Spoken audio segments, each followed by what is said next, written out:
For example जो काम अभी हमने देखा ना उसी तरह का काम आपको यहाँ पर नजर आ रहा है कि एक मैट्रिक्स है 0 -1 1 0 और ये मल्टीप्लाई हो रहा है विद अनदर मैट्रिक्स XY।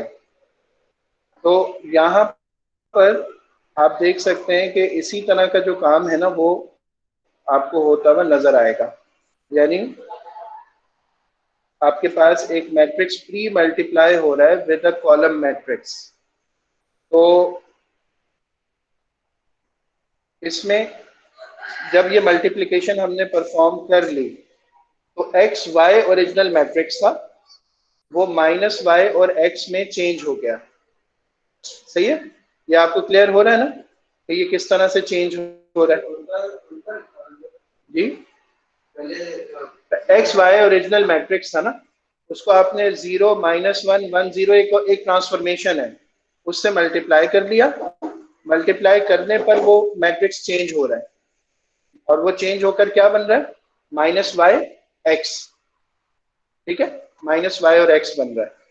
तो अब इसको हम कैसे रीड करेंगे? वी से दैट 0 -1 1 0 ट्रांसफॉर्म्स और maps the point XY onto the point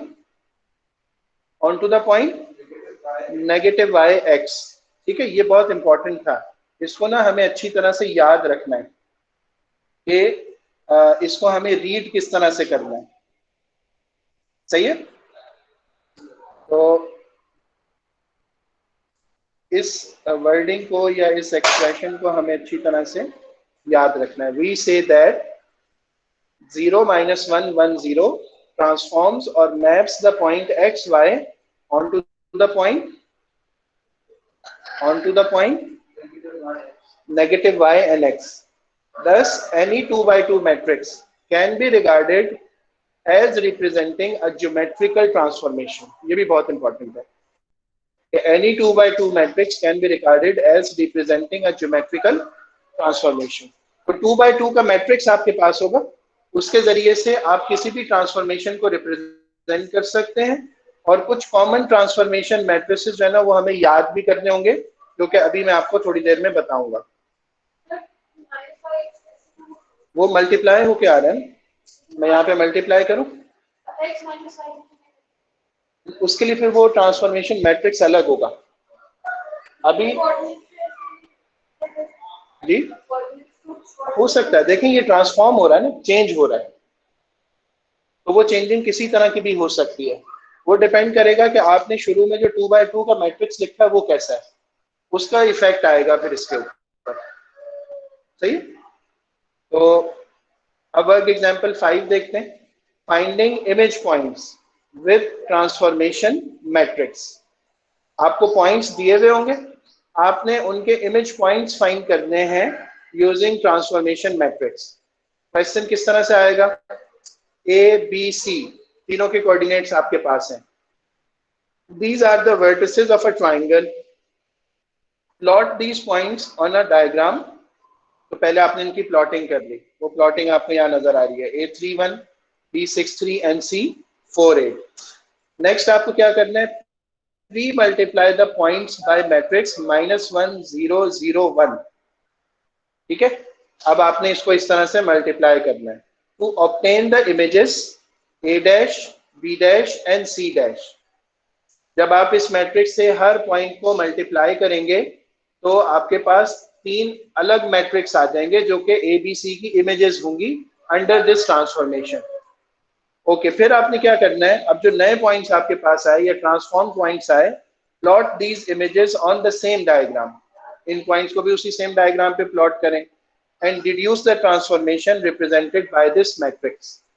और फिर प्लॉट करने के बाद आप ये बताएं ऑब्जर्वेशन करके कि इस ट्रांसफॉर्मेशन ने कौन सी, इस मैट्रिक्स ने कौन सी ट्रांसफॉर्मेशन को रिप्रेजेंट किया। सॉल्यूशन देखें, आपके पास 3 1 6 3 4 8 ये 3 पॉइंट्स हैं। अगर हम इनको मैट्रिक्स की फॉर्म में लिखना चाहें तो कैसे लिखेंगे?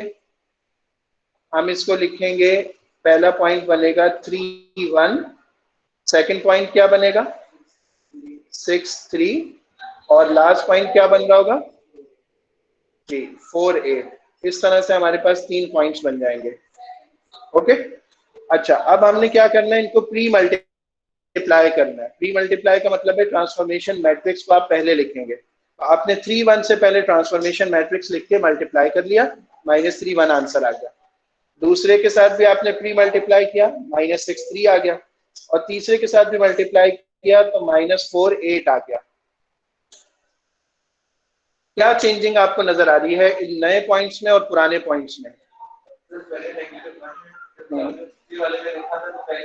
नहीं, ट्रांसफॉर्मेशन मैट्रिक्स में नहीं कह रहा हूं मैं कह रहा हूं कि मल्टीप्लाई करके जो रिजल्ट्स आ रहे हैं उनमें और ओरिजिनल गिवन पॉइंट्स में क्या फर्क है?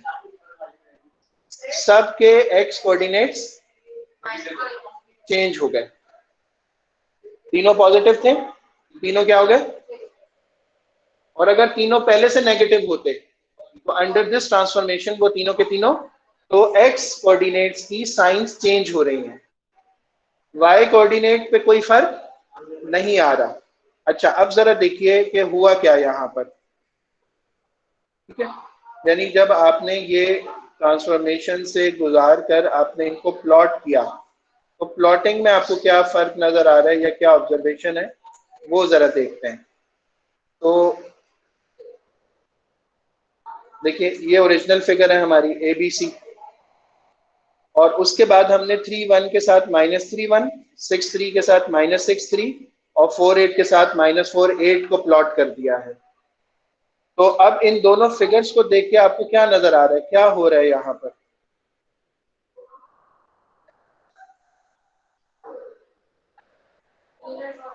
ये मिरर इमेज है, ठीक है, और इसमें मिरर लाइन के तौर पे कौन एक्ट कर रहा है? y axis. तो इट इज अ मिरर या इमेज अक्रॉस y एक्सिस।